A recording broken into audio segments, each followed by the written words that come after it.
Yo, what's going on, everybody? It's your boy Dominic Peterson, aka Duck Zone 503, talking all things Oregon football here. And I got a quick message for you, man. I know you guys see me rocking the turnover chain all the time to the games. I've had it in my broadcast, and everybody always asks me, man. It's one of my famous piece of gear that I always take to the game. Everybody asks me, where do you get that? Where do you get that? Because the Dutch store, they got a lot of cool stuff, but they don't got stuff like my boys at Collegiate Art Design. CollegiateArtDesign.com, man. They got the turnover chains. They just hooked me up with this awesome metal decor, man. So if you want stuff like this to hang up on your wall, you want to take some turnover chains, they got a whole bunch more stuff too. They got metal decor, LED signs, refrigerator magnets, O-chains, Portland, Oregon signs. And if you're not even a fan of the Oregon Ducks and you're a visiting team, visiting my channel for the first time, seeing this ad, man, thinking that's pretty cool, well, don't worry. They got you covered. They got customizable chains for your favorite team. So go ahead and hit that up. Use discount code DuckZone503 for 10% off. Again, DuckZone503 for 10% off your order. Metal art, decor, O signs, LED signs, whatever you guys like, man. Go ahead to CollegiateArtDesign.com. Yo, what's going on, everybody? It's your boy Dominic Peterson, aka Duck Zone 503, talking all things Oregon football. If you're not following, if you're not subscribed already, go and smash those buttons below to join the Duck Zone family, where we're always talking Oregon football. Also, Instagram and Twitter at Duck Zone 503. That's the way to get the quickest updates. I'm always on recruiting, all things breaking news, the latest injury updates, all things Oregon football. We're always talking about it. Go ahead and follow the socials below, man. We're growing really fast. Thanks to you guys, man. Leave a thumbs up, share the videos, keep doing that, man. I always love meeting you guys at the games too, man. It's awesome, man. Going to the games, meeting people who watch the channel, connecting with them, having great conversations with everybody. Met up with my boy Ryan Winter, Sports Chat 503, hooked me up with some dope shorts. Like I said, if you follow the socials, you'll see the shorts he gave me, man. Thanks to Sports Chat 503. Go check his YouTube out as well if you haven't already. Another great Oregon page to go follow. But man, let's get into it. The day is October 3rd. It's Monday today. I was at the game Saturday. Stanford versus Oregon recap and analysis video. Let's talk about it, guys. I got the decorations up for Halloween back here. You can see my skeleton. I got a few around the apartment as well. Me and my girl, we went out, and it's time to get spooky. It's October, and man, it was a night game. It was spooky out in Autzen, October 1st. It was a great game. Oregon, right out the gate, dominated, man. I mean, Stanford did not look like they really wanted to be here, to be honest. And that's kind of weird to see from a Stanford team where you usually, man, these guys are ready to come play all the time. And man, it was just a stomping, late in the game and throughout the game as well. Just pretty much the whole game, actually. Oregon just kind of stomped themselves in the foot with all those penalties, man. A lot of penalties. I mean, over 100 yards in penalties. And you don't usually see the final score look like the way it did with all those penalties. Oregon wins at home over Stanford 45-27. And trust me, this game could have been a lot worse if Oregon just didn't shoot themselves in the foot. I mean, Dan Lanning always says it after his interviews, after every practice, right? It's Oregon versus Oregon. That's what he says. And that's what he's talking about right here. I mean, Oregon, yeah, they had an impressive win, 45-27 at home, but I could tell that Dan Lanning and his staff really wanted to get this one down the gut on Stanford, and they could have if they just didn't shoot themselves in the foot. And we'll get into it, but this win here is the 22nd straight home win for Oregon, one of the best in the nation's there. 16th straight conference win at home. Oregon dominated straight from the jump. It was 10-0 after the first, and Oregon scored 21 points in the second quarter. 21 points in the second quarter. They scored 29 in the fourth the other day, and we're talking about an explosive offense that can put up points. It's night and day compared to last year what this offense can do and how much trust I have in this offense. If we're to get down in a ball game or something like that, I really like the offense this year. It's been one of the most consistent things all year. Even that Georgia game, I know they put up 3 points, but like I said, they really moved the ball. They just, Oregon versus Oregon, what Dan Lanning was talking about. They turned it over, didn't really do good in the red zone. Same with the Washington State game. Kind of shot themselves in the foot in the red zone. If Oregon just plays really good ball, and I know it's hard to play a perfect game, but man, that's what Dan Lanning really preaches. I kind of caught on to that watching his interviews. So 21 points in the second quarter scored. Oregon is up 31-3 at the half. Felt like Oregon really just, had the pedal to the metal, but the penalties really held them back. Like I said, man, penalties for Oregon. 14 penalties, 135 yards. given up for Oregon there. I mean, that is a whole football field and then some. I mean, man, 14 penalties, that's easily the season high. So far for the rest of the season, like if you look at the other games, man, Oregon, they've done pretty well at not getting penalties. I mean, they're a pretty veteran team, especially on that O-line. That's what I felt like where a lot of the penalties were kind of coming from. So this is kind of the first game where that's a little bit of a problem, but it didn't hold the Ducks back. They win 45-27. The run game also dominated for Oregon. 351 yards rushing for Oregon on 9.5 yards per carry. Now that number is kind of skewed a little bit because Bo Nix had that 80-yard run, so that yards per carry kind of is skewed a little bit over the top. But I mean, still 9.5 yards per carry. Skew that down to maybe even 7.5 if it wasn't for that 80 yards. I mean, still, they really ran the ball 351 yards rushing total. Shout out that O-line.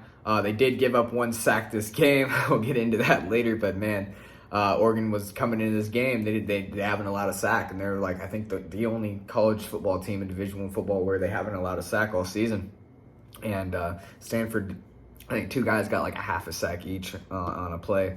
Bo Nix, let's talk about Bo, playing another good game, man. I mean, this guy's consistent. At week 1 performance, when everybody was shouting him out, I just kept telling people, I was like, look, man, he didn't play a good game. If Ty was the answer, he would have been put in, okay? And Bo, I said, give him time, all right? He's going to go against lower competition, and we're going to see what he can really do. Now, if he struggles against lower competition, I would say, okay, now it's time to pull him. But, man, he has been almost near perfect. I mean, this game, 161 yards passing, 2 touchdowns through the air, 141 on the ground with 2 touchdowns, 4 total touchdowns. I mean, the guy has been just he's going to blow out his career numbers out here in Oregon. So just shout out Bo Nix. Shout out the vlog, man. I had some people, shout me out while I was walking, man. It was great, man, saying my name. Doug's on, man. It's always great to have conversations with you guys. Man, Collegiate Art, Brian Jones, man, I met him, the owner of Collegiate Arts. You guys know that, man. Man, it was always good time to meet people, and yeah, great time. All right, let's get into the stat recap here. Oregon had 515 yards of offense, which is really good. The offense, like I said, has been really impressive this year. Just really have blown me away. I thought the defensive side of the ball, along with a lot of Oregon fans coming in, probably thought the defensive side of the ball was going to be the stronger side of the ball, but man, has this offense really done well. And not to take away anything from the defense, has played pretty well this game too, but man, the offense overall season has just been the more consistent thing. The run game dominated once again. Like I said, 351 yards of rushing, 9.5 yards per carry. The Oregon defense, like I said, they're not too. They had a really good game as well. They had Stanford to 332 yards of offense. That's it. 3.7 yards per carry for Stanford when they really like to run the ball. Now I know they don't have that much of an emphasis on running the ball this year because they got a nice, good NFL quarterback and Tanner McKee. And let's talk about Christian Gonzalez, man, going against a pretty good quarterback and Tanner McKee. They got pretty good athletic receivers, big receivers, and man, he had a lot of pass deflections, just locking up their wide receivers. I was really impressed with Christian Gonzalez, just breaking up passes left and right, man. He was on that big board a lot, it felt like. All right, so in the preview and predictions, I always like to give my 3 keys to the game on the opponent, on what I think Oregon needs to do to win the game. So here's my 3 keys to the game right here. Let's recap them. Number 1, I had hold Stanford under 150 yards of rushing. And yes, sir, we did that. Stanford only had 127 yards of rushing on 3.7 yards per carry, which is great up front for Oregon. Great job right there. Stanford really likes to run the ball and, hold the ball and get on a lead early. It's really key for them. So it was great to get that 10-0 lead coming out the gate. Otson was rocking. It was a night game. And I think they really just try to use their quarterback, Tanner McKee, after they got in that hole. And at the end of the day, that is the strength of their offense with Tanner McKee at quarterback slinging it around. Number 2, I had don't allow a sack. Okay, so these guys, up front, Oregon, if I had to, before the season, bet on where a sack would come from, and it was going to be Stanford for the first game, I would have been like, no way. Like, it's got to be Georgia. It's got to be BYU, one of these more, I would say, more notarized fronts media-wise, and it came from Stanford. They only got 1, so, I mean, that's still a hell of a game from the O-line, but I did say don't allow 1 sack, and they did. They eventually did get 1, but hey, didn't affect the game at all. All right, now number 3, I had Oregon leading by 14 plus entering the fourth quarter. I really thought it was important to not make this a game. Everybody always talked about it before the game. It's a weird game, night game. Stanford always does it to Oregon, right? You don't want Stanford hanging around entering the fourth quarter, okay? You really want to make sure we got a nice solid 2-score lead, even more, and we did. We were up 38-17 entering the fourth, which is a 21-point lead, so that passes there. And Autzen was rocking, Shout was lit, and man, it was awesome. So my final thoughts on the game here, just going to give some final thoughts. I always like to write some notes down throughout the game, let you guys know what I seen. So Oregon obviously handled business at home, okay? This is business handle as usual for Oregon. You know, you got a lot of wins at home, a nice streak, a nice conference home win streak as well. Stanford's on a down year. You're really expected to win here, and don't let last year happen to you, and you got it done. Stanford program, man, really on the way down, and talking to other Stanford fans and kind of getting the vibe from them, it's like, is David Shaw going to be on the hot seat or not? Because last year was really bad. And this year, the way it's looking, man, it's not looking very promising for the Cardinal. And they used to be, you know, really, really up there with Oregon. It was either Oregon or Stanford in the North every year. That's what we talk about. And now, kind of, man, really going downhill over the last few years. So I don't know if David Shaw's really going to be on the hot seat. I mean, he's one of the highest paid coaches in the conference. I don't know how you just get rid of a guy that's been there that long as well. But, man, it's not looking well. So I just got a big question mark for the Stanford program as a whole. And I'm going to really watch them closely and see how they handle David Shaw if they keep on losing the way they are. I'm personally hoping that, you know, David Shaw is able to turn around. They had a really nice recruiting class. But like I said, it's just hasn't been looking good. I like the rivalry with Stanford. There's always been good games over the last few years. And I like that feeling of like playing good opponents every year. So I'm hoping Stanford can get back to where they're at, man. This is just another great win where the offense looked explosive. 80-yard run from Bo Nix. I mean, when's the last time we've seen an 80-yard run? I've been saying that in a lot of these videos after every game. I was like, when have we seen this? When's the last time we've seen that, it felt like? And man, I'm liking what I'm seeing from the Kenny Dillingham offense. His name has been linked to the Arizona State job that just opened up. They went ahead and fired Herm Edwards. A lot of going on there. I don't know if I know Kenny really would like to. I see him leaving for a head coaching job and getting his opportunity. I definitely do, especially the way the Oregon offense has looked. But I don't know if he would want to go to Arizona State where there's so much scrutiny and so much sanctions that might go down. But he might. He's the reason why he's linked there. Kenny Dillingham, offensive coordinator, is because he was a grad assistant there for a little bit before he bounced around. Eventually became an OC, but yeah, we'll pay close attention to that. And I'm really liking what I'm seeing in the offense from the Dillingham offense. Guys are getting open, getting in space. Man, loving it. I mean, every game it feels like Oregon, besides the Georgia one, has been putting up 35 to 50 points a game. In between there, I mean, they put up 70 in week 2.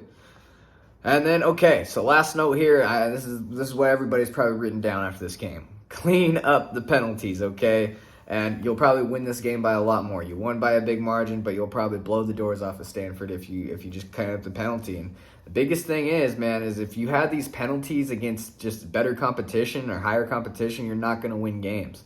You can't go against Washington at home, Utah at home, Oregon State, the gauntlet that's coming in November next month, and get all these penalties while you're at home and expect to win. I mean, I'm actually surprised Stanford kind of lost as big as they did with all the penalties that happened. And we're going to have to clean up quick because you know why? Another scary game, okay? Washington State was one, Stanford's one. Here's another one for you guys. Arizona, we head to the desert, okay? In October. Ooh, it's always scary. I mean, we all know it as Duck fans, man. Arizona, when we hear that and have to go on the road, any of the Arizona schools, we all kind of just hold our breath. So fingers crossed. I'll have a preview and prediction coming out Thursday for that video. So be on the lookout for that. And man, as always, go Ducks. Leave a like and subscribe if you like content like this. Also, I cover recruiting for Scoop Duck, scoopduck.com. I cover all things recruiting for them. Go ahead and go subscribe to them. Can't talk today, but yeah. All right, as always, guys, go Ducks, man. I love you guys for subscribing and liking the videos. We're growing really fast at the Doug Zone family. Big win against Stanford this last week. Woo! Go Ducks.